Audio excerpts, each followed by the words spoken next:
Eh bien, bonjour à toutes et à tous. Ravi de vous accueillir pour ce quatrième webinaire agro-organique Fraissinet. Donc, je suis Olivier Demarle, directeur innovation qualité chez Fraissinet. Je suis accompagné aujourd'hui de Quentin Protsengo, qui est responsable des affaires réglementaires chez Fraissinet aussi. Donc, sachez que tout a été mis en œuvre pour faire de ce webinaire en co-animation, faire un webinaire démasqué. Donc, ce webinaire s'inscrit dans la droite ligne en fait des 3 premiers webinaires. Nous avions abordé la place des biostimulants dans le cadre réglementaire avec Patrice Marchand de l'ITAB. Puis nous avons fait un deuxième webinaire sur l'approche de la biostimulation des sols avec Claude Alabouvette. Et enfin, un troisième webinaire sur la place des biostimulants dans l'agriculture actuelle avec Patrick Dujardin de l'Université de Gembloux. Et du coup, vous pouvez retrouver tous ces webinaires sur notre chaîne YouTube ou sur notre site internet en cliquant sur les liens vidéo. Alors, ce webinaire est organisé comme les précédents. Notre intervenante va présenter le sujet et sera entrecoupée de diapositives de synthèse qui seront présentées par Olivier. Je vous rappelle également que vous pouvez poser vos questions en direct tout au long du webinaire sur le module dédié. N'hésitez pas, nous essaierons d'y répondre à la fin du webinaire et si on manque de temps, vous aurez une réponse écrite dans les plus brefs délais. Donc aujourd'hui, nous abordons un élément chimique particulier qui est communément appelé la silice.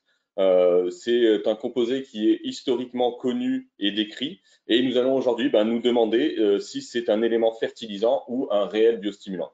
Donc il existe au final très peu de spécialistes spécifiques et scientifiques sur la silice et nous avons donc demandé à Marie-Emmanuelle Saint-Macary, qui est docteure en physiologie végétale, d'assurer cette présentation. Donc Marie-Emmanuelle a conduit en fait tout au cours de sa carrière de nombreux travaux autour de la biostimulation. Donc c'est une grande spécialiste de la biostimulation. Elle est depuis janvier membre de l'Académie d'agriculture sur tout ce qui est la section agro-fourniture. Donc bonjour Marie-Emmanuelle et bienvenue. Bonjour à tous et effectivement, comme l'a dit Olivier, je vais tenter d'élucider pas mal vous donner pas mal de réponses en tout cas vis-à-vis de cet élément qui pose beaucoup de questions, notamment dans le monde de la biostimulation. Donc, nous allons commencer tout simplement. Historiquement, l'idée, c'est donc cet élément, le silicium, c'est vraiment son nom. Déjà, essayez tout le monde appelle ça la silice, mais ça n'est pas la silice, c'est le silicium. D'où vient ce nom? Tout simplement, ce nom vient du mot silex, qui veut dire caillou, tout simplement. Et on a rajouté un suffixe ium, histoire de dire que c'est comme tous les métaux, un métal, mais en fait, c'est un métalloïde. Donc, dans tout ça, là, tout simplement, on va essayer de ne pas confondre la silice et le silicium. Donc,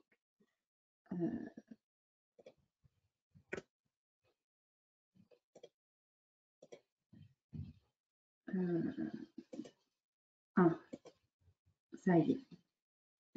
Donc, tout simplement, le silicium, il faut imaginer que c'est quand même le 4e élément le plus abondant sur Terre. Donc, tout simplement, on ne peut pas dire qu'il n'y en a pas.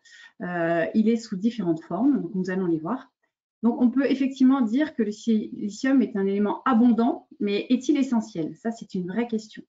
Donc, ce qu'on sait dans les études et tout ce qui a été démontré, c'est qu'en fait, on peut quand même le classifier en 2 grandes catégories. Il y a notamment au niveau du globe terrestre, donc tout ce qui est croûte terrestre est énormément composé de silicium, puisqu'il représente jusqu'à 30% de la composition, donc en abondance. On voit qu'il est effectivement donc avec l'oxygène sur ce graphique et également d'autres composants, mais c'est les 2 éléments les plus majoritaires. Donc c'est l'oxygène et le silicium dans la croûte terrestre. Par contre, ça n'est absolument pas le cas dans les êtres vivants, où là, il devient un petit élément. Mais néanmoins, la question se pose s'il est essentiel. Il faut quand même savoir que quasiment tous les êtres vivants ont cet élément. Et ce qu'on peut remarquer sur le tableau périodique, en fait, c'est que la silice est juste en dessous du carbone. Et ça n'est pas pour rien, c'est que c'est un élément qui permet de structurer les atomes entre eux. Et effectivement, un peu comme le carbone, il a des propriétés bien à lui. Et c'est pour ça qu'on s'y intéresse dans la vie et tout ce qu'il peut en faire. Donc, Déjà, pour démarrer, alors on va essayer de remettre les noms et chaque chose à sa place. Le silicium, on parle de l'élément. Donc, c'est vraiment l'élément qui est sur le tableau périodique et qui est donc la référence et surtout la structure, l'atome de base. Après, on parle de la silice. Tout le monde parle de la silice. Au niveau agronomique ou au niveau même médical, on parle de la silice. En fait, la silice, c'est un dioxyde de silicium. Donc, c'est de la silice accrochée avec 2 oxygènes. Donc, ça, c'est vraiment la structure de base de la silice et de la vie, de la forme de la vie. Après, donc, sous ces formes-là, il y a les silicates. Et là, effectivement, il y a toujours donc, cette fameuse silice, mais qui est combinée entre elles. Donc, c'est un sel qui combine silice avec de l'oxygène, mais qui s'accroche avec des oxydes métalliques, donc des petits métaux. Et c'est pour ça qu'on parle de silicate de potassium, silicate de calcium, etc. Et c'est effectivement une des formes de silice qu'on peut trouver partout sur Terre. Si on continue dans ces différentes formes de l'élément silicium qu'on peut trouver dans la nature, donc il y a l'acide silicique. En fait, ce qu'on appelle acide silicique, c'est un acide orthosilicique, ça veut dire qu'il y a 4 oxygènes autour de lui. Et cet acide est la base nécessaire à tout élément vivant. Et c'est sa forme assimilable. C'est sa seule et unique forme assimilable, il faut bien le dire. Donc, on parle des acides siliciques puisque, en fait, l'acide orthosilicique est tellement peu stable, voire pas stable du tout, que de lui-même, il se remet, ces acides se mettent entre eux pour faire un petit polymère. Donc, on le retrouve sous forme colloïdale, ce sont des polymères d'acide silicique, ou alors il se complexe dans la solution du sol parce qu'avec tous ces hydroxydes qui traînent un peu partout, qu'on voit les OH, c'est très réactif, effectivement, tous les métaux peuvent venir se crocher. Alors, juste pour qu'on comprenne bien d'où vient cet élément, parce qu'on a l'impression que ça arrive un peu de partout et ça n'est que dans des bidons facilement accessibles ou dans des médicaments. En fait, la silice, c'est partout sur Terre. Je vous ai dit, la croûte terrestre en est composée à 30%. Donc, effectivement, ça vient du sol et ce sont bien des organismes spécifiques qui sont capables de fixer la silice et qu'on appelle les diatomées et qui sont souvent au niveau des eaux, que ce soit les eaux lagunaires ou les eaux de rivière ou l'océan, et qui fixent cette silice qui donc forme nos montagnes. Nos montagnes sont érodées et c'est bien la pluie qui fait cette silice qui est dissoute sous forme d'acide silicique et qui suit le flux de l'eau. Voilà, et qui se dépose un peu partout sur nos sols et qui font partie de la croûte terrestre. Donc, au niveau du cycle, en fait, tout retourne à la mer. Il faut imaginer que la silice vient des montagnes, elle est dissoute, se déverse dans les eaux et retourne à la mer où les diatomées recaptent cette silice et le cycle est bouclé. Donc, ce qui se passe, en tout cas dans le secteur agricole, c'est que cette silice est très intéressante et depuis toujours, on utilise les diatomées et la poudre de diatomée pour apporter de la silice, donc à l'intérieur des solutions agrochimiques. Et effectivement, ça a un rôle fertilisant ou soi-disant pesticide. Donc, nous allons essayer de comprendre un peu tout ça. Et cette forme-là de diatomée, il faut imaginer que ce sont des formes peu ou pas solubles. Maintenant, si on fait un focus au niveau de l'agrosystème, alors il faut vraiment comprendre ce qui s'y passe, que la plante ne fonctionne pas comme une diatomée. Donc, on a en partie, sur la partie gauche, donc en orange, vous avez ce qu'on appelle la silice inorganique. Donc, dans cette silice inorganique, il faut imaginer que c'est la silice, l'élément silicium, qui vient de la croûte terrestre. Donc, vous avez des processus physico-chimiques qui le rendent disponible, donc par rapport à l'érosion de la roche-mère. Donc, ça se transforme en DSI, c'est la silice dissoute en fait, qui elle retourne dans la solution du sol qui peut être alors prélevée par la plante. Mais ce qu'on oublie assez souvent, c'est qu'il y a une partie organique de ce silicium. Donc les plantes sont capables de prélever donc l'acide silicique, de le déposer dans ses feuilles. Et effectivement, il y a une grosse partie de ce cycle organique qui se fait par ce qu'on appelle des phytolithes. C'est de la silice végétale, en quelque sorte, ou des opales. Et effectivement, c'est très important puisque ça fait vraiment partie des cycles classiques. Alors, je vous ai remis à droite. C'est exactement comme les cycles qu'on connaît du carbone ou de l'azote. C'est parce que ça retombe au sol, dans la litière, qui est alors dégradé, que l'élément peut revenir à nouveau disponible pour les plantes qui seront donc ultérieures ou qui resteront dans le sol, effectivement, stockées sous forme plus ou moins disponible. Donc, il faut se rappeler que l'élément silicium se trouve sous deux formes, soit via la roche-mère, et donc là, on peut avoir de la silice disponible via l'érosion de la roche, mais également, et très important et souvent oublié, cette silice qui vient des organismes vivants, donc organiques, et qui, en tout cas, au niveau de l'agrosystème, provient des plantes qui l'ont stocké. Donc, on peut effectivement, on parle beaucoup de silice ces dernières années et de cet élément silicium qui est crucial à toute vie. Par contre, on oublie souvent que cela n'était pas forcément un problème auparavant et c'est tout simplement la conséquence du fait que nous exportons de plus en plus, et voire beaucoup, les résidus de nos cultures. Donc effectivement, en retirant cette partie du cycle de l'élément silicium au niveau de l'agrosystème, nous avons appauvri les sols et notamment les sols cultivés. Alors, c'est d'ailleurs la raison pour laquelle aujourd'hui on a l'impression qu'il faut absolument remettre de l'élément silicium et de la silice au niveau agronomique. Et effectivement, c'est parce qu'il y avait un moyen d'en avoir davantage. Alors là, c'est la diapo qui fait le plus mal à la tête, mais qui est très intéressante. C'est-à-dire, j'ai essayé de vous synthétiser sur cette diapositive les différents types de silice, donc avec ce que je vous ai exposé. Donc, vous avez vraiment un gradient de silice biodisponible. Et c'est bien effectivement cette source-là qui va être très intéressante au niveau de l'agronomie, puisque chaque typologie de source de silicium a ses propres propriétés chimiques. Donc, on a sur ce triangle la biodisponibilité. Ce qu'on voit très clairement, c'est que la source de silicium la plus disponible, c'est le MOSA. Ce qu'on appelle MOSA, c'est l'acide orthosilicique monomère. Néanmoins, comme je vous l'ai expliqué, il ne peut pas être stable. Donc, on est obligé de le stabiliser puisqu'il est très réactif.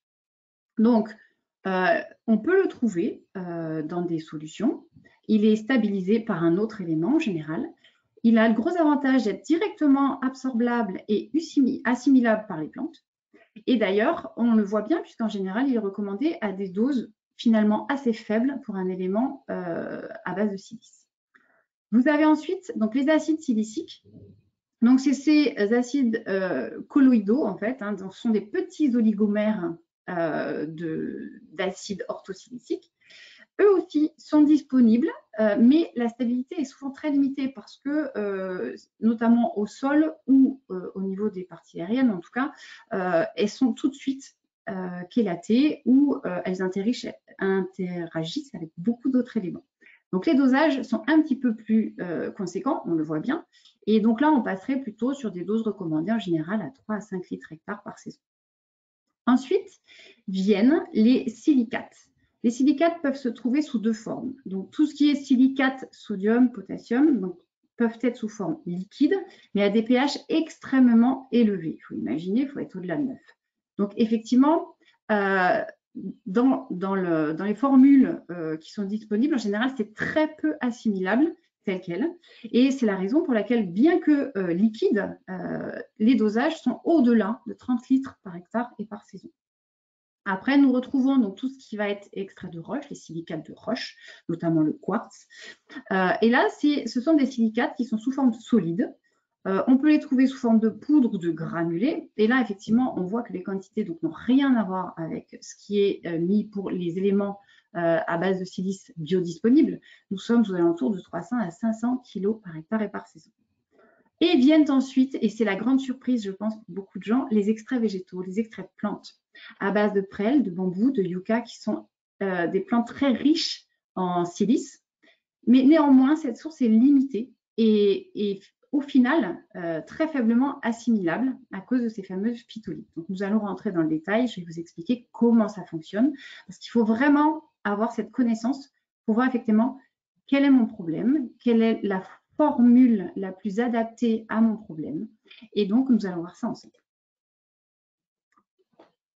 Bon, eh bien, merci Manu déjà pour cette première partie. Je pense que tu as bien redéfini du coup, notamment sur l'aspect sémantique entre la silice, le silicium et comment on devait nommer les choses. Donc pour reposer, pour faire une espèce de petite conclusion de cette première partie, c'est vrai qu'on voit que la silice a une origine importante géologique au niveau de la planète, qu'elle a un cycle géochimique. Au niveau notamment de toute la partie inorganique, mais qu'il y a aussi un cycle de la silice organique que, au final, en fonction effectivement des formes et des sources de silice qu'on va pouvoir utiliser, on va avoir des biodisponibilités différentes, donc j'imagine des effets attendus différents sur les plantes. Donc maintenant, l'idée, c'est d'aller un petit peu plus loin et du coup de se demander, oui, mais comment la plante assimile et comment la plante fonctionne avec cette silice. Alors, c'est une bonne question, hein. L'assimilation de l'élément ici a été longtemps recherchée. Il faut imaginer que ce sont quand même des recherches assez récentes. Donc, ce qu'on sait, c'est que l'élément silicium est présent dans toutes les plantes terrestres et notamment vasculaires. Vraiment, il faut des vaisseaux. Vous allez comprendre pourquoi. Alors, à la surprise, quand on a commencé à faire des analyses, ce qui est très surprenant, c'est d'avoir un facteur 100 entre les plantes. Ce n'est pas un facteur 10, hein, c'est un facteur 100. Il y a certaines plantes qui n'en contiennent que 0,1% et d'autres qui en contiennent jusqu'à 10% de la matière sèche. Hein, on a retiré l'eau. Donc, c'est vraiment des concentrations très fortes. Donc, la question qu'on se pose, c'est déjà pourquoi de telles différences dans les plantes, puisque on peut imaginer que si c'est un élément bénéfique, essentiel, normalement, elles devraient toutes être constituées de la même façon.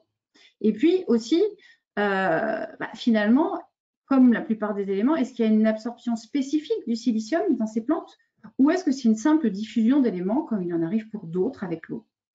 Donc, on va essayer de répondre à cette question. Donc, comment marche l'absorption et l'assimilation des éléments au sein d'une plante? Donc, je vous ai mis un schéma assez simple mais qui récapitule bien la physiologie, c'est-à-dire qu'au niveau des membranes des cellules végétales, il y a différents types de transporteurs. Il faut comprendre que dans ces transporteurs, il y en a qui sont tout simples en fait. L'eau peut diffuser à travers les membranes, donc c'est ce qu'on appelle la diffusion simple. Certains petits osmolytes aussi peuvent le faire. Mais il y a aussi des protéines, des protéines canales. Alors pour l'eau, on appelle ça les aquaporines, donc les pores à eau. Voilà. Et effectivement, lorsque certains éléments sont plus compliqués ou on a un problème de gradient électrochimique aussi, c'est-à-dire qu'effectivement, il y en a plus à l'extérieur qu'à l'intérieur et on a un vrai besoin à l'intérieur. Donc, les plantes possèdent des protéines canales très spécifiques qui nécessitent de l'énergie, hein, donc c'est un coût énergétique, mais spécialisées et qui, elles, sont capables de faire rentrer spécifiquement des cations, des anions en fonction des besoins. Donc, il y a une vraie classification de cette absorption d'éléments. Donc, on peut distinguer donc cette diffusion passive, souvent qui se fait avec le flux d'eau, notamment via les aquaporines au niveau des racines, hein, elles sont très connues, ces transporteurs sont très connus. Et on peut aussi donc le distinguer de tous ces transports actifs qui ont un coût énergétique. Et effectivement, donc là, je vous ai fait un petit tableau et ça explique pourquoi il y a peut-être tant de différences dans les concentrations en silicium à l'intérieur des plantes. Effectivement, nous avons des plantes qui ont été classées donc peu ou non accumulatrices de silicium. Donc on peut se poser la question à quoi sert le silicium dans ce cas-là, puisqu'il y en a vraiment très peu. Est-ce un stimulant? C'est une question. En tout cas, le silicium qu'il y a dans ces plantes arriverait par voie passive. Il y a des plantes intermédiaires, donc elles sont avec des taux relativement entre 1 et 2% max, on va dire. Voilà. Donc ça, on se pose la question, est-ce que le silicium, dans ce cas-là, a un effet bénéfique? Pourquoi il y en a plus dans ces plantes-là? Et surtout, ce qui est très rigolo, c'est qu'il y a un vrai transport actif chez certaines plantes. Et là, on les retrouve chez des plantes dites accumulatrices de silicium. Et la plupart de ces plantes dites accumulatrices sont des monocotylédones. Donc là, la grosse question qu'on se pose, c'est pourquoi ces plantes bien spécifiques, ces typologies de plantes bien spécifiques ont des transporteurs actifs pour essayer de faire rentrer la silice à l'intérieur de leur tissu. Et donc, la question qui se pose dans ce cas-là, est-ce que le silicium est réellement essentiel? Est-ce qu'il est vital? Donc, pour classer un peu tout ça, donc on essaye de classer en fonction de leur concentration en cet élément.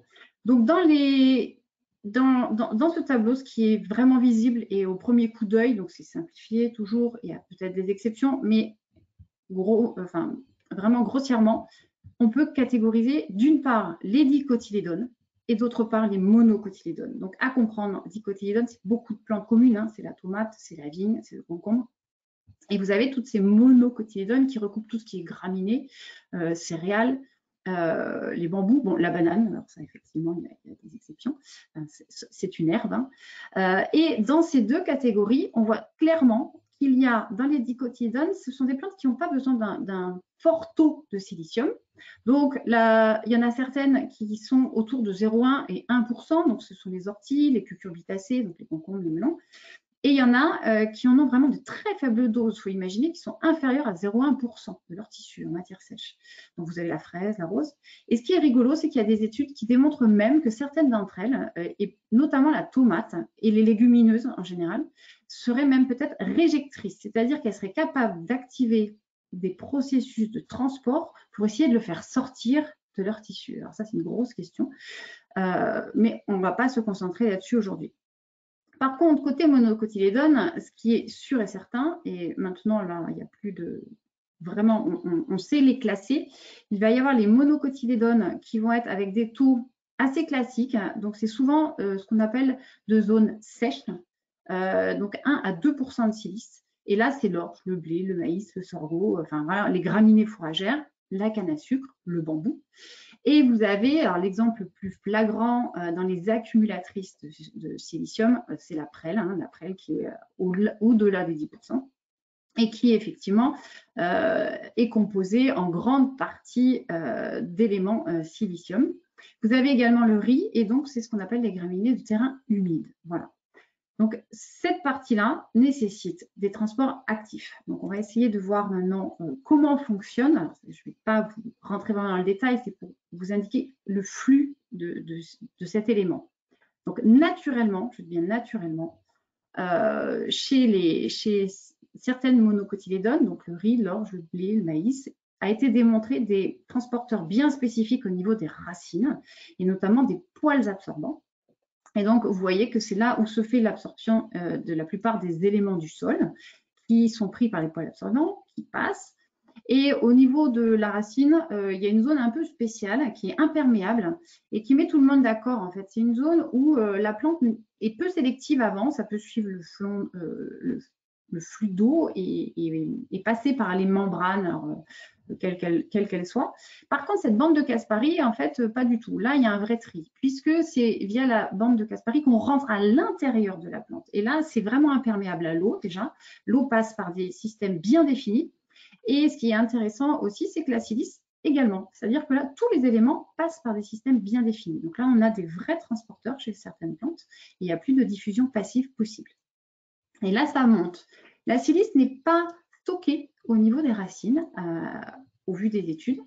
Au niveau du sol, on sait que l'acide silicique, qui est la seule forme assimilable, et je le dis bien, c'est la seule forme assimilable pour les plantes, donc, est dans la solution du sol de l'ordre de 0,1 à 0,6 millimolaires.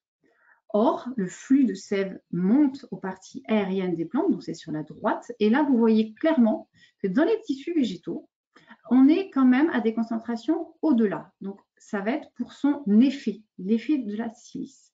Et effectivement, entre la solution du sol qui est à 0,1 et 0,6 millimolaires, là, nous pouvons atteindre 1 à 2 millimolaires dans les tissus. Et ce n'est pas anecdotique, il y a une vraie raison. C'est-à-dire qu'au niveau des tissus vasculaires, c'est une des raisons qui va donner le signal ou pas pour se polymériser et créer donc cette fameuse barrière. Donc, qu'est-ce qui se passe au niveau de la partie aérienne cette fois? Parce qu'effectivement, on peut dire c'est assimilé, mais comme je vous l'ai dit, de toute façon, la plante ne l'assimile que 1, si elle le souhaite, 2, si elle est pourvue en transporteur actif pour avoir un certain taux dedans. Et donc, effectivement, une fois que c'est rentré dans la plante et transféré aux parties aériennes, donc, on a au niveau des épidermes des feuilles ce qu'on appelle un gel de silice ou la silice soluble. Donc, se pose la question effectivement du rôle de cette silice soluble. Il faut imaginer que donc, chez certaines plantes, comme on a dit, donc ça va être les monocotes, il y a une déposition de silice hydraté, donc dite amorphe, ce qu'on appelle l'opale végétale hein, communément, ou les phytolithes. Donc ça, c'est vraiment un dépôt spécifique et c'est que dans les parties tiges et feuilles, effectivement, qu'il y a un vrai dépôt de cette silice qu'elle aura absorbée. Pour vous montrer vraiment concrètement, on voit bien sur cette image je dirais le flux et puis la quantité qu'il y a de silice. Chez une monocotylédone, donc comme le riz, qui est quand même une plante accumulatrice en silice, donc on voit bien que dans les petits grains blancs que vous pouvez voir sur les images au niveau des racines, donc tout ce qui est petits granulés blancs là, au niveau des cellules, c'est de la silice, des petits dépôts de silice. Au niveau des feuilles, il y en a déjà davantage. Donc là, on est sur une structuration de l'épiderme des feuilles et même de son intérieur. Et ce qui est assez surprenant, c'est que pendant longtemps, on pensait que ça restait dans les feuilles. Et en fait, mais y compris au niveau des grains, au niveau des glumes, vous voyez tous les petits points blancs. Alors, ces petits points blancs sont des dépôts de silice auprès des glumes. Voilà. Donc ça, c'est poser la question, voilà, est-ce que ce n'est pas un élément de protection? Donc, le processus de déposition suit un gradient du bas vers le haut. Et c'est ça qu'il faut retenir.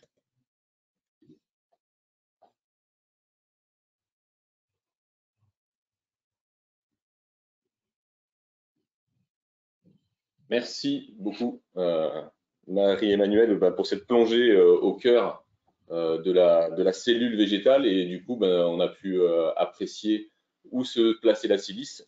Ce qu'on peut retenir effectivement de cette deuxième partie autour de la silice, c'est qu'on peut déjà, au-delà des différentes formes de silice qu'on peut avoir et du coup des différentes disponibilités qu'on va avoir au niveau de la silice, c'est qu'on identifie aujourd'hui vraiment bien deux grandes typologies de plantes et de comportements. Donc d'un côté, les dicotylédones, pour lequel en fait, la silice n'est pas du tout un élément essentiel et qu'on va retrouver, en fait, la silice est présente en très faible quantité. Donc toute la question qu'on va peut-être se poser après par la suite, c'est est-ce que la silice, dans ces typologies de plantes, a un effet biostimulant? Et après, on voit que de l'autre côté, on a les monocotylédones, qui sont du coup des plantes accumulatrices, où là, c'est un nutriment qui est donc ce qu'on peut dire quasi essentiel, où là, on a besoin de quantités beaucoup plus importantes, où la silification, ce qui vient d'être montré là sur des quelques photos en microscopie, est un composant structurel. Et donc là, on va peut-être pouvoir parler d'effets fertilisants. Mais avec à chaque fois, la grande question, c'est quel est le mode d'absorption et comment on va pouvoir agir et comment on va pouvoir interagir avec la plante. Donc, continuons dans notre voyage au cœur de la silice. Alors, merci pour cette petite synthèse. Alors, ça fait beaucoup d'éléments, j'imagine, entre les différentes typologies de formules, d'éléments silicium. Effectivement, donc, bien garder en tête cette distinction dicotylédone, monocotylédone, même pour la suite du webinaire. Et donc, voilà, là, ce que je vous propose, c'est maintenant de rentrer dans le vif du sujet, de toutes ces revendications, allégations qu'on fait autour des produits à base de silice en agronomie et en agriculture. Et si on écoute un peu tout ce qui est dit aujourd'hui, j'ai l'impression que c'est une agrégation de tout ce que peut faire l'élément silicium, peu importe la plante, peu importe la typologie, peu importe la formule, puisqu'on peut lire. Donc, les bénéfices ne sont plus à dire, hein, mais vraiment, alors, ça améliore la durée de vie, ça réduit les besoins en nitrate, on peut y trouver vraiment plein d'avantages, améliore l'assimilation de nutriments, améliore le taux de sucre, les calibres, ça fait vraiment, je pense qu'avec toutes ces multiples revendications, c'est un peu le fourre-tout. Donc, la question qu'on peut se poser, c'est on sait par contre clairement que l'élément silicium peut avoir un impact sur le sol. Je vous ai dit, hein, c'est un élément qui réagit et qui peut se lier aux autres éléments du sol. On sait également qu'il peut avoir un intérêt dans la croissance des plantes, notamment les monocotylédones, dont on se pose la question par rapport à l'élément structurel. Et aussi vis-à-vis de la tolérance au stress. Donc, je vous ai mis un petit bonhomme avec des dominos parce qu'on peut se poser la question, est-ce que ce n'est pas finalement un effet domino, tout ce qu'on en dit autour de cet élément? Donc, on va essayer de comprendre maintenant les mécanismes pour que vous voyez un peu la relation de cause à effet. Donc, si on rentre tout simplement sur les propriétés chimiques, donc on reprend un petit peu les éléments que j'ai donnés au tout début du webinaire. Donc, on peut parler de rôle passif du silicium au niveau du sol. Pourquoi? Tout simplement, c'est un élément qui est instable. L'acide orthosilicique, qui est le seul élément de la solution du sol assimilable, je le répète, est totalement instable. Donc, forcément, s'il reste dans le sol, il va essayer d'attraper des cations et des métaux. Et effectivement, la forme stable qu'on trouve, et dans la roche également, sont des silicates, donc SiO, et j'ai mis M pour métal. Donc, vous avez des petits métaux qui se greffent. Là, vous avez une forme stable dans le sol. Et c'est bien des phénomènes de captation, dissolution qui vont rendre plus ou moins disponible avec l'eau cet acide orthosilicique. Donc, l'effet sur le sol, finalement, il influence la dynamique des éléments dans le sol, mais finalement, c'est par sa capacité d'absorption élevée, donc sa capacité à se lier aux autres éléments. Peut-on parler de réel biostimulant? Alors, ça, c'est de la sémantique, mais effectivement, on sait que il y a une absorption des nutriments. Donc, on peut dire qu'au niveau du sol, ça évite le lessivage des cations, un peu comme la CaH. Vous avez aussi tout ce qui va être chélation des métaux lourds. Oui, donc là, vous avez un effet positif. Et ça, c'est du ressort des biostimulants. Donc, on peut effectivement avoir des effets qui minimisent des effets toxiques. Donc, par rapport à ces propriétés chimiques, donc, on a mené une petite expérimentation. Donc pour essayer de vous montrer le rôle. Donc en salle de culture, on a fait un petit test sur du régras anglais. Le substrat est très simple, tourbe plus perlite, un substrat de semis en fait. Et on s'est amusé à comparer du basalte versus de la zéolite. Alors, la zéolite, je vous ai mis la structure, c'est composé, c'est un aluminosilicate. Donc c'est bien un silicate, il y a de la silice, il y a de l'oxygène et il y a de l'aluminium qui le stabilise en fait. Donc, on s'est amusé à le mélanger dans le substrat et on a semé des graines de régras. Et ce qu'on a remarqué, donc le B pour basalte, le Z pour zéolite, c'est que déjà au premier coup d'œil, il y a une meilleure vigueur germinative en présence de zéolite dans le substrat. Alors, on peut se poser la question, est-ce que c'est l'effet silice directement? Là, il s'agissait de granulés. Et donc, ce qui en ressort clairement quand on analyse un peu le substrat, c'est qu'il y a une bien meilleure gestion de l'eau et des nutriments du substrat pour les semis. Et l'effet bénéfique serait plus dû à sa capacité à aller capter l'eau et relarguer les nutriments, plus que l'effet elle-même de la silice, de l'élément silicium. Donc c'est pour ça qu'il faut vraiment faire attention dans toutes ces allégations. Et vous avez aussi donc un deuxième test qui a été fait, c'est que on a laissé pousser et on a regardé. Et à la fin, en fait, il y a l'effet inverse, c'est-à-dire que cette zéolite, dans le substrat, a impacté la biomasse végétative. On le voit clairement, le Z là est plus petit que le B. Et c'est tout simplement parce que nous n'avons pas rajouté de nutriments. Et finalement, au bout d'un certain temps, il y a une rétention des nutriments qui se lie avec l'élément silicium dans le substrat et qui ne sont plus forcément disponibles. Donc, il faut vraiment faire attention parce que les propriétés chimiques de l'élément silicium, voilà, ça a un effet positif, mais peut aussi avoir un effet négatif. Donc ça, c'était un petit exemple au niveau du sol, l'impact des grains de silice au niveau du sol. Maintenant, si on regarde au niveau de la plante elle-même, donc on peut clairement dire, et ça c'est démontré, plus que démontré, qu'il y a un rôle mécanique, structurel. Donc c'est ce qui fait que ça rigidifie la structure des plantes. Comment? Alors, c'est tout simplement par ces dépôts de silicium dans les parois cellulaires, je vais vous montrer un peu, et le phénomène dit de silification et qui a un faible coût énergétique. On va rentrer dans le détail. Donc là, la question du biostimulant se pose. Finalement, plus robuste, plus rigide, ça évite les verses aussi, puisque c'est beaucoup plus résistant. Et donc, il y a une vraie protection physique. Donc, c'est l'hypothèse de la barrière mécanique et de structure des plantes qui améliore la stature et le port dressé. C'est souvent revendiqué. Donc, on voit clairement sur l'image du bas qu'on peut épaissir effectivement les parois cellulaires. Donc, si on replonge dans le mode monocotylédone versus dicotylédone, est-ce que ces barrières mécaniques végétales existent pour les deux? C'est une question.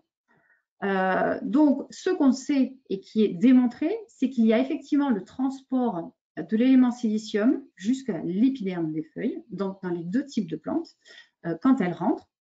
Et c'est ce qu'on appelle la silice soluble. Donc, Au niveau cellulaire, donc on voit sur le schéma là à droite, en fait, après, la cellule végétale, lorsqu'elle est stressée, et alors c'est là où ça devient intéressant, c'est-à-dire que d'elle-même, il n'y a pas de dépôt de silice dans certaines plantes. Donc c'est vraiment le cas des dicotylédones par exemple. Là, c'est le dépôt de callose qui va aider en cas de stress à dire où est-ce qu'il va falloir épaissir et faire ces barrières mécaniques végétales au niveau des cellules. Et c'est notamment le cas, on le voit clairement, avec, vous voyez là, une image de stomate silicifiée, c'est-à-dire qu'elle est vraiment rigidifiée. Les stomates, il ne faut pas oublier que c'est ce qu'il y a sous les feuilles, c'est les chambres à gaz qui permettent l'évapotranspiration. Et effectivement, si vous les rendez plus rigide, en tout cas, vous avez une meilleure conservation de l'eau. Donc, en cas de stress hydrique, il y a un vrai intérêt. De la même façon que si vous rigidifiez les cellules de l'épiderme foliaire, vous avez moins d'évapotranspiration également. Donc, oui, il y a de vraies barrières mécaniques végétales et je dirais peu importe le type de plante. Mais ça, c'est très ciblé. C'est vraiment un dépôt très ciblé et c'est uniquement en cas de stress pour toutes les plantes. Par contre, ce qui est clairement aujourd'hui démontré, c'est qu'il y a un vrai phénomène de silicification.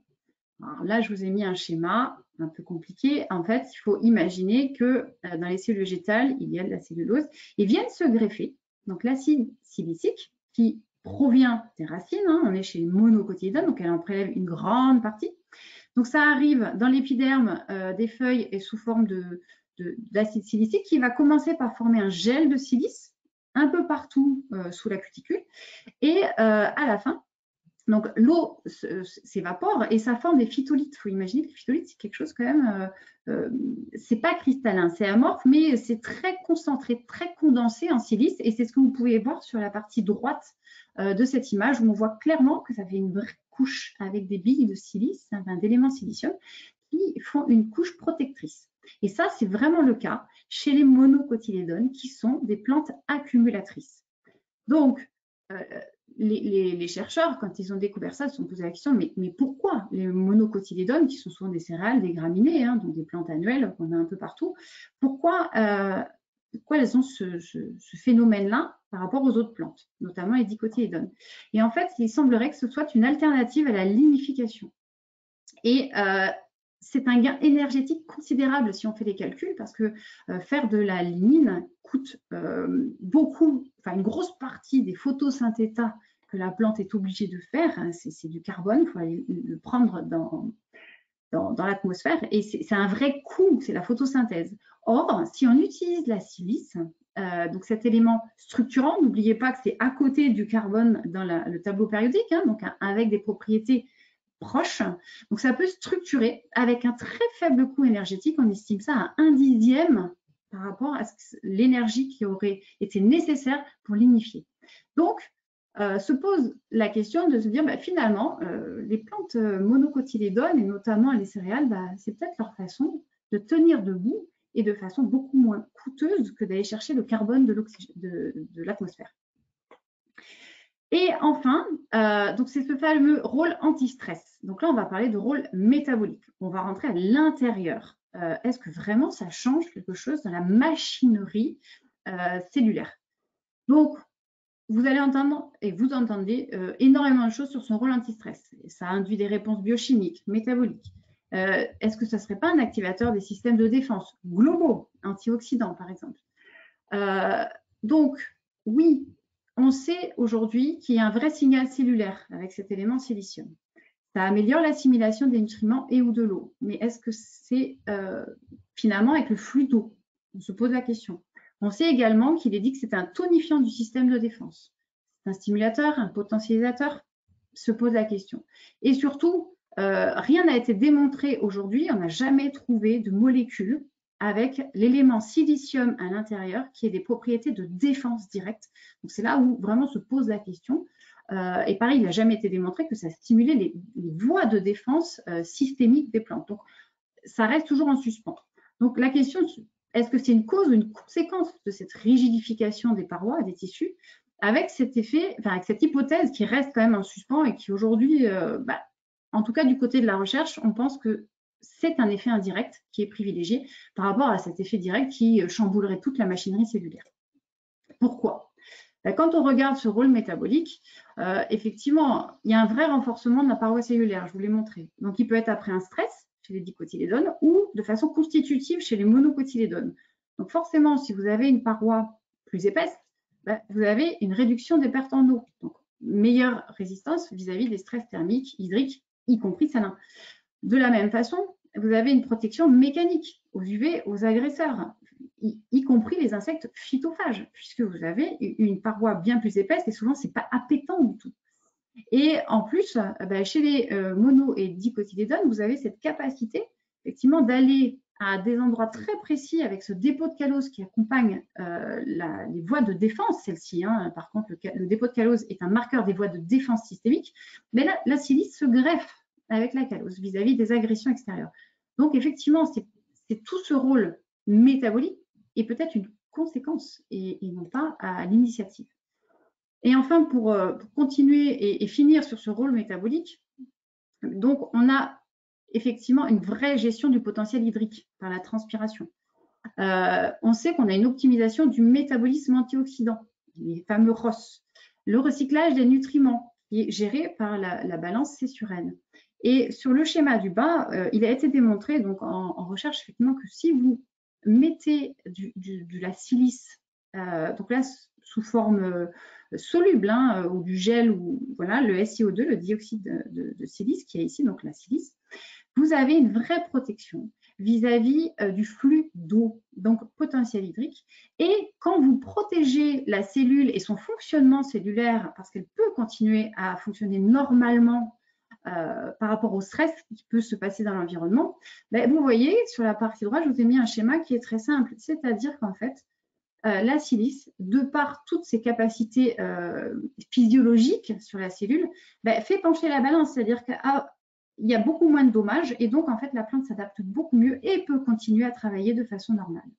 Donc on parle plutôt d'atténuation des stress vis-à-vis des agressions extérieures. Alors, tout ce que je viens de vous dire, et ça il faut vraiment bien le comprendre, c'est que c'est un effet prophylactif, c'est préventif uniquement. Si vous avez un stress et que vous appliquez de la silice, c'est trop tard, puisque tout ce qui va être phénomène mécanique de protection ne pourra pas avoir lieu. Donc, ce qu'on voit bien, c'est que si on veut vraiment optimiser la potentialité de l'élément silicium dans le règne du végétal, il faut, donc pour les dicotylédones, pour les monocotylédones qui ont besoin davantage, de toute façon, il faut le mettre en préventif. Donc, ça fait partie, je dirais, des programmes à initier si on souhaite effectivement orienter la plante vis-à-vis de stress bien connu par rapport à son environnement. Et surtout, ce qui est intéressant aussi, c'est qu'effectivement, si vous travaillez avec des monocotylédones, il est peut-être plus intéressant de travailler cet élément que si vous êtes sur des dicotylédones. Donc après, voilà, dans les publications, ce qu'on peut trouver, c'est que ça fait tout. Ça stimule la germination des graines, ça augmente la croissance racinaire, enfin, ça fait vraiment un peu tout ce que vous voulez. Et de toute façon, à la fin, ça augmente le rendement puisque vous l'avez protégé, elle a pu travailler normalement. Et effectivement, donc, vous avez une augmentation des rendements ou de la qualité de vos plantes. Donc, pareil, des fois, c'est pas mal aussi d'expérimenter pour voir concrètement ce que ça fait. Donc là, on s'est amusé à faire une petite expérimentation sur une plante, donc qui est la tomate, qui est non accumulatrice, voire réjectrice, dans les termes scientifiques. Donc, est-ce un biostimulant? Donc, on a fait un petit test en salle de culture. Donc, un substrat inerte, de la tourbe, en tout cas en silice. Modalité, on s'est amusé à mettre du MOSA direct. N'oubliez pas, c'était tout en haut de la pyramide, directement disponible et assimilable. Versus de la silice qui était sous forme de roche à 60% de silice. Donc, on s'est amusé à faire une application foliaire, trois applications foliaires, donc à 15 jours d'intervalle, et nous avons soumis un stress hydrique. Alors, qu'avons-nous vu?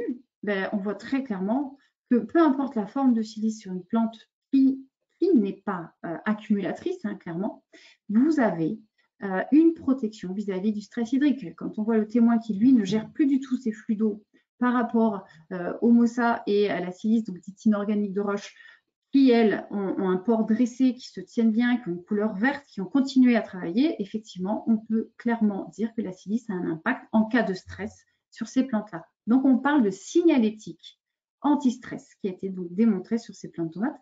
Et je parle bien de signalétique. Donc, gardez ça à l'esprit. Et je voulais finir aussi sur cette démonstration parce que, à force d'entendre que la silice fait tout, on a envie d'en mettre partout. Et malheureusement, comme tout ce qui touche de la physiologie végétale, et notamment ce monde des biostimulants, ben, l'apport de silicium n'est pas toujours positif pour les plantes, et notamment les plantes qui n'en veulent pas forcément tout le temps, notamment la tomate. Et effectivement, il existe des vrais antagonismes. Donc, on a cette question finalement sur les plantes réjectrices, est-ce qu'il faut en mettre tout le temps ou pas? Est-ce que si on sait qu'il va y avoir un stress, il faut le positionner avant? Oui, voilà, mais pas de manière constitutive. Après, on sait également que la silice, donc je vous l'ai démontré, il y a une concurrence pour l'absorption des nutriments au niveau du substrat du sol. Donc, faire attention, parce que si vous êtes dans des sols pauvres et que vous ne pensez pas rapporter des éléments, vous pouvez avoir des déconvenues par rapport à votre système. Vous avez aussi une réduction, parfois des parties racinaires, qui sont vraiment très visibles. On voit que les racines sont diminuées avec la silice. Tout simplement parce que si vous la mettez trop disponible, c'est pareil, c'est facile à absorber et on rend un petit peu feignant ce système racinaire. Et enfin, et là je vous l'ai montré avec la photo de droite, il y a parfois des signalétiques totalement incompatibles. On parle de signalétique avec le calcium également. Et là, en salle de culture, donc on a sprayé les deux pour voir ce que ça fait. Et on a carrément brûlé, donc vous voyez peut-être au premier plan, totalement, mais l'intégralité des jeunes pousses et des apex, et à la dose recommandée du produit. Donc c'est pour vous dire que voilà, c'est effectivement très positif, c'est grandement recommandé sur certaines plantes, mais ça n'est pas forcément miracle et toutes les conditions ne sont pas bonnes. Et je laisse Olivier. Donc, merci beaucoup Marie-Emmanuelle pour toute cette présentation. Donc, ce qu'on peut peut-être, enfin en tout cas ce que moi je vais retirer un petit peu de tout ce qui a été évoqué jusque-là, c'est qu'effectivement on a deux grandes typologies de plantes avec du coup en fonction de ces typologies de plantes des besoins et des effets attendus qui sont complètement différents. Et donc du coup tout cela conduit au final à se dire qu'on va avoir il faut des typologies de produits qui sont différentes en fonction de ce qu'on va viser. En fonction des typologies de plantes. Donc, effectivement, quand on est plutôt sur dicotylédone, on a des reconnaissances parois foliaires et racinaires, mais on est plutôt sur la reconnaissance, sur peut-être des éléments plutôt de réponse à des stress, ce qui a très très bien été dit juste avant et démontré juste avant. Et on est dans des quantités qui vont être faibles. Par contre, si on est sur des monocotylédones, tout ce qui est graminées, raigrats, fétuques et autres, là, on est sur des plantes qui sont accumulatrices. Donc, c'est un nutriment qui est quasi essentiel. On revient là-dessus, où la silification est vraiment majeure dans la tenue du brin et dans le fonctionnement du végétal. Et donc là, on a une absorption préférentielle, voire importante à faire par voie racinaire, une nutrition classique, même s'il existe des reconnaissances par voie foliaire. Donc, je dirais, pour conclure peut-être, et après je laisserai la parole, donc je vais te demander d'enchaîner la diapo d'après, s'il te plaît. Donc, et après, on passera au niveau des questions. Donc, je ne sais pas si on peut répondre comme ça et Marie-Emmanuelle peut-être apportera aussi des éléments complémentaires dans la discussion qui va suivre. Mais la conclusion peut être au niveau de ce webinaire de dire que le silicium est effectivement un nutriment bénéfique, mais pas forcément essentiel parce que ça va dépendre de la typologie de plante et que du coup, en fonction de ce qu'on va chercher, notamment l'effet biostimulant ou l'effet fertilisant, on va avoir encore une fois des produits différents à mettre en œuvre et des formes, des périodes à la fois de passage et de mise à disposition qui doit dépendre des différents stades de culture et aussi des différentes formes qui vont être cruciales au niveau de l'efficacité, voire de la disponibilité de la silice. Donc, merci beaucoup en tout cas de cette intervention, Marie-Emmanuelle, qui a été très très complète et je pense qu'on est allé vraiment en profondeur des mécanismes physiologiques de la plante. Donc, c'est ce que nous, on souhaitait chez Fressinet, de vraiment repositionner l'élément au cœur du système plante. Et du coup, Quentin, est-ce que nous avons des questions? Oui, je souhaite remercier également tous les participants parce qu'on a eu vraiment beaucoup de questions. Donc, je vais essayer de les regrouper et d'en poser le plus possible. On va dire, première question, au niveau du purin de prêle. Est-ce que le pulvérisé du purin de prêle pourrait avoir un effet sur des sols qui ont des taux élevés de cuivre?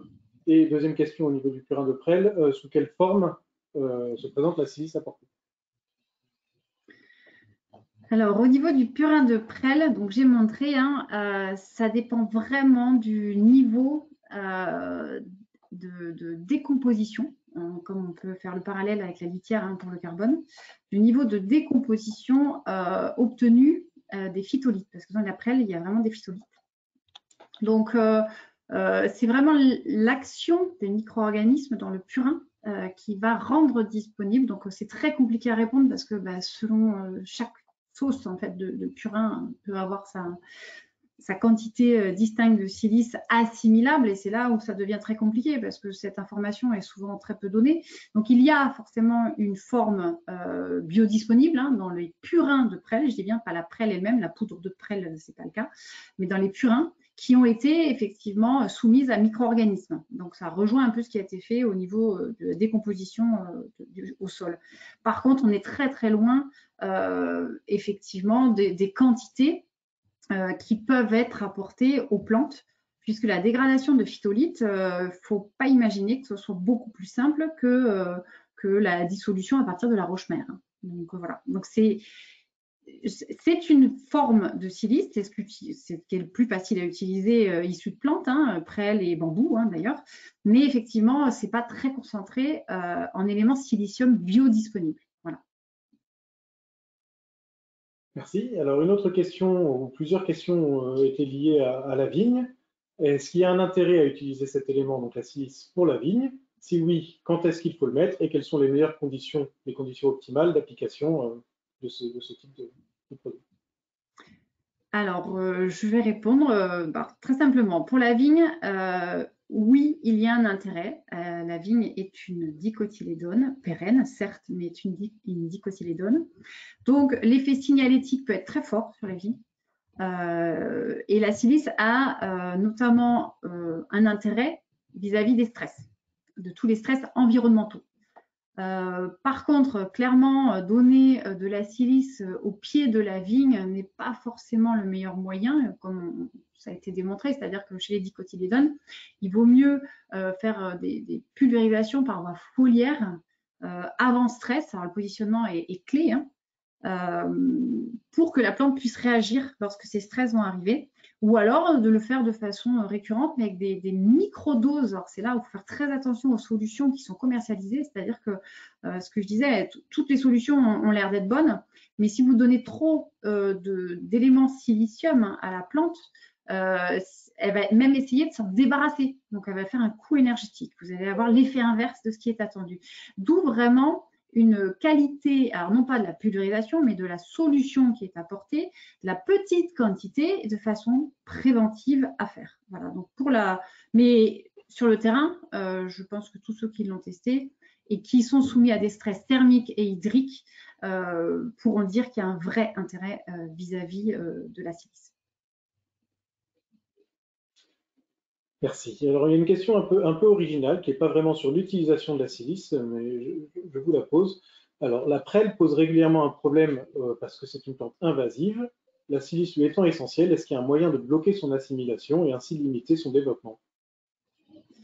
Alors, pour limiter le prélèvement de silice par la prêle, par ses rhizomes, il faut arrêter l'eau, en fait. C'est aussi une des choses que j'ai soulevées. C'est-à-dire qu'on voit que tout ce qui est graminé de zones humides, comme on dit, le riz est accumulateur et la prêle aussi.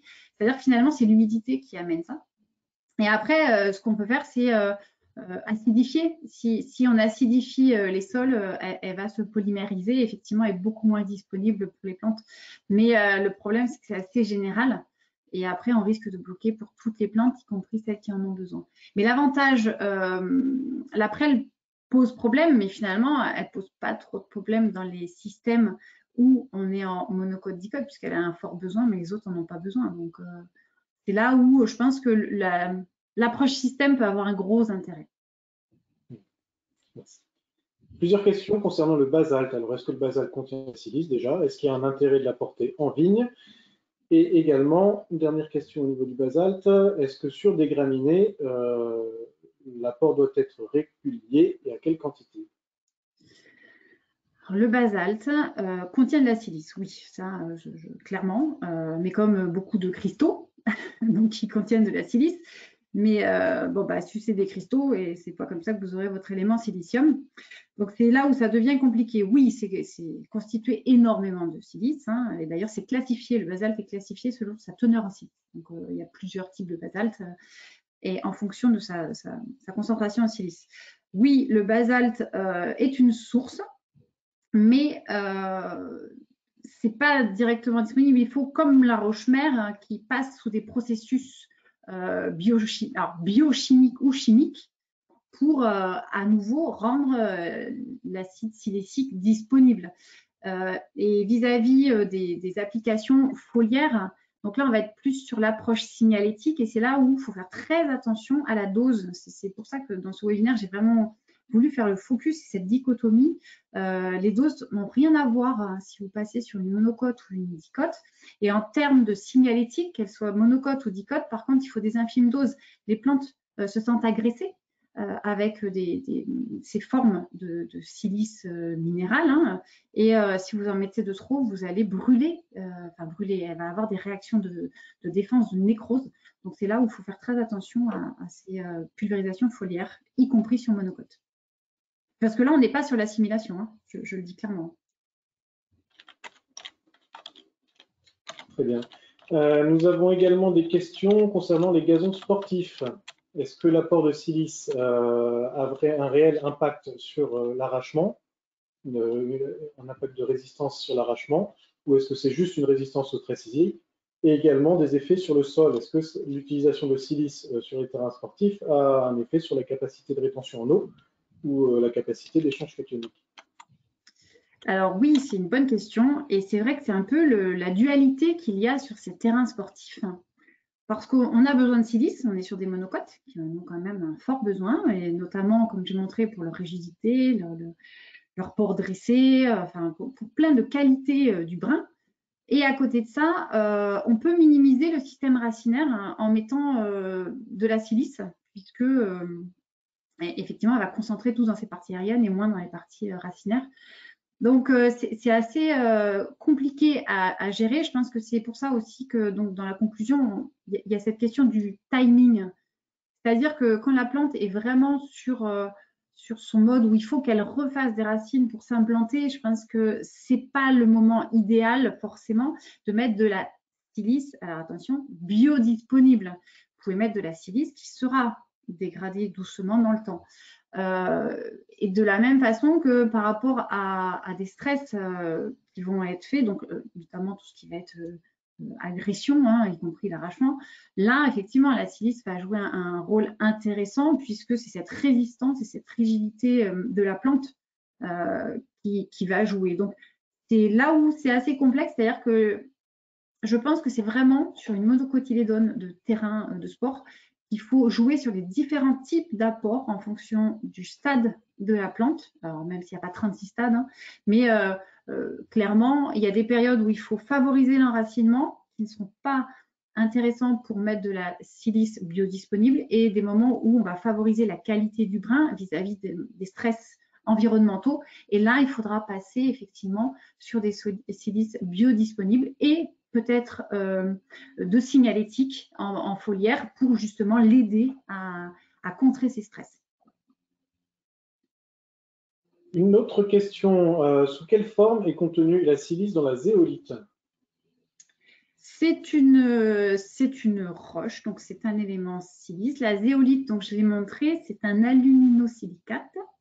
Donc en fait, c'est le SiO M, donc M pour métal, et là, dans ce cas-là, c'est de l'aluminium. Après, c'est la forme des atomes entre eux qui donnent les différents types de zéolite. Et est-ce qu'on a un peu de calcium dedans? Est-ce qu'on a d'autres cations, je dirais, à l'intérieur, donc qui donnent ces différents types de zéolite.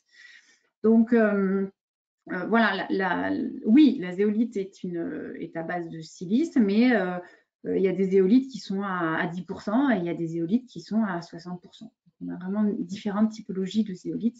Et c'est là où la connaissance des produits et alors, pas des formules, mais la connaissance effectivement de l'élément de silice et la part qui est apportée qui est vraiment intéressante.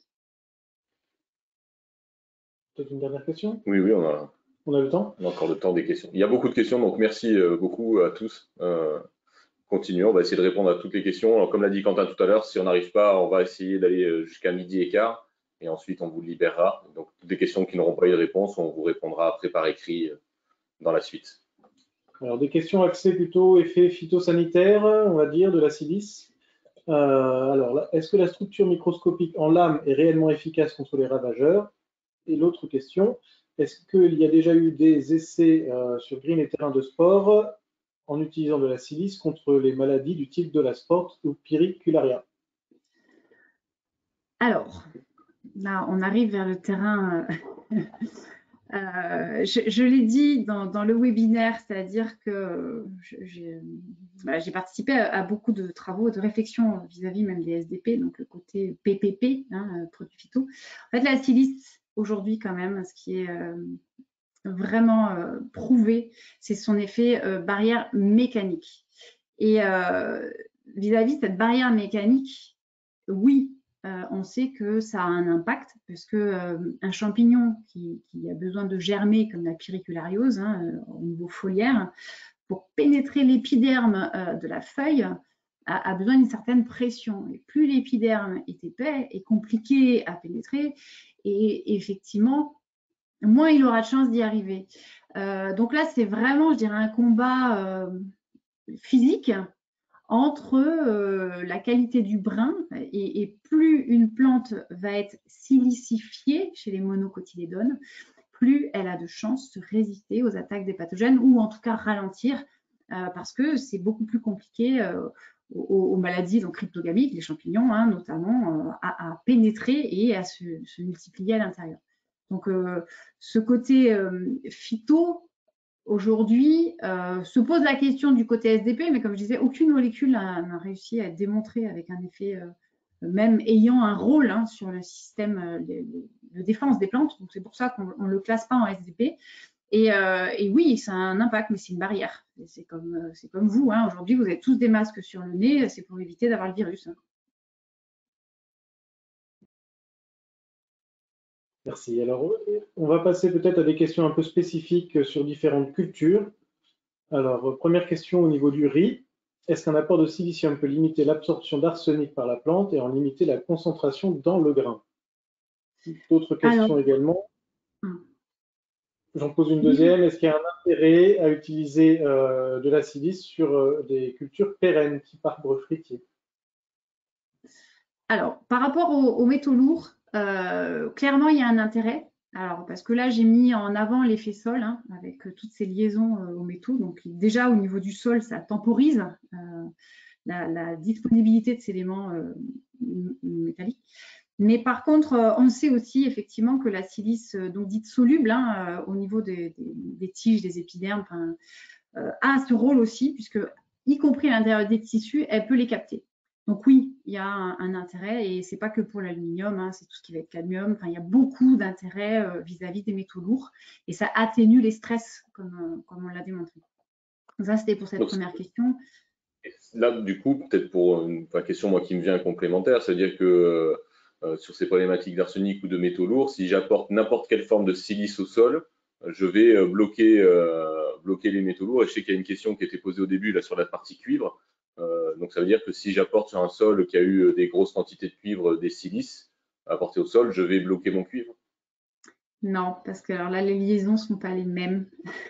Donc là, ça devient de la chimie pure. Non, les liaisons cupriques sont pas trop captées en fait. Principalement, ça va être les sodiums, les potassiums, l'aluminium. Et donc, pour le cuivre, c'est pas vrai parce qu'en fait, je ne vais pas entrer dans le détail, mais il y a des pKa vraiment très élevés en fait. Donc, c'est cette capacité à faire ces liaisons. Et donc, ça n'est pas du tout en lien avec la chimie de réactivité en fait, de l'élément cuivre. Donc, par rapport au cuivre, sinon, je pense qu'on aurait beaucoup plus de choses dans la littérature. Il n'y a rien. Donc, je pense que c'est vraiment dû aux propriétés chimiques, clairement. Donc, la silice vis-à-vis du cuivre, je pense que c'est pas une bonne solution. Finalement, la matière organique est pas si mal pour ça. Elle l'attrape bien.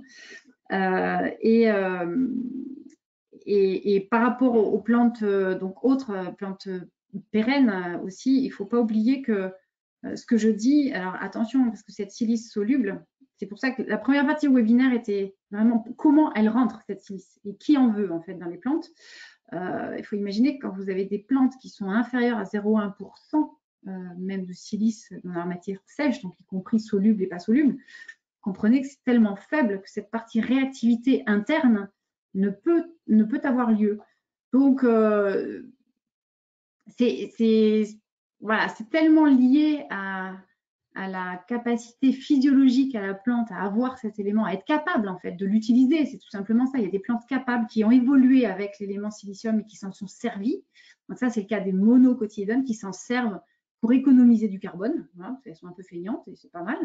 Et puis, il y a les plantes qui lignifient et qui, elles, de toute façon, ont un métabolisme fait pour aller capter le carbone et pour le stocker sous cette forme-là.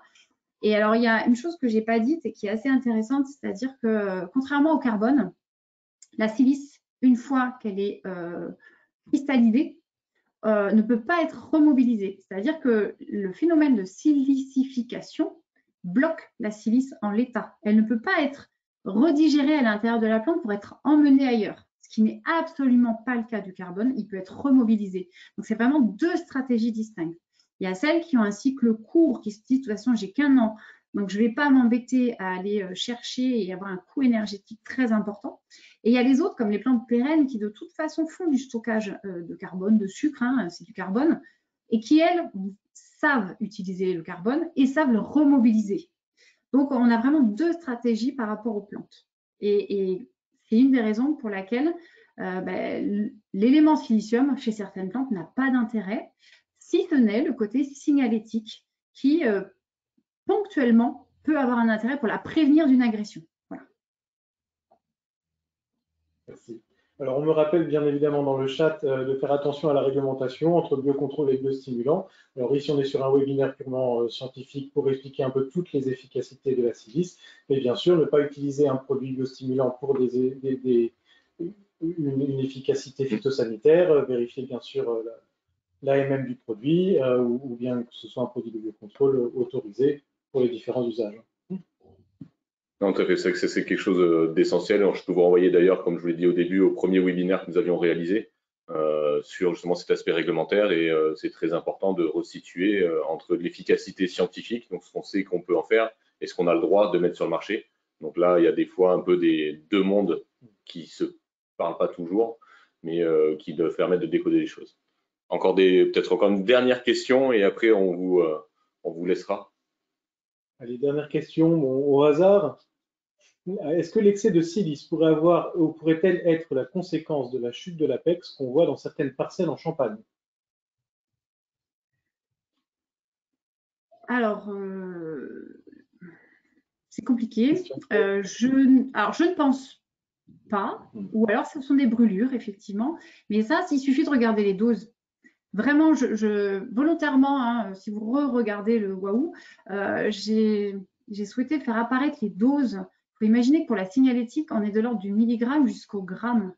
Gramme hectare, c'est peu. Hein. Donc, effectivement, si vous avez des grosses quantités, comme j'ai testé sur mes tomates, qui était la dose de l'étiquette, hein, enfin, de la fiche technique, hein, 1,5 kg hectare, j'ai tout cramé.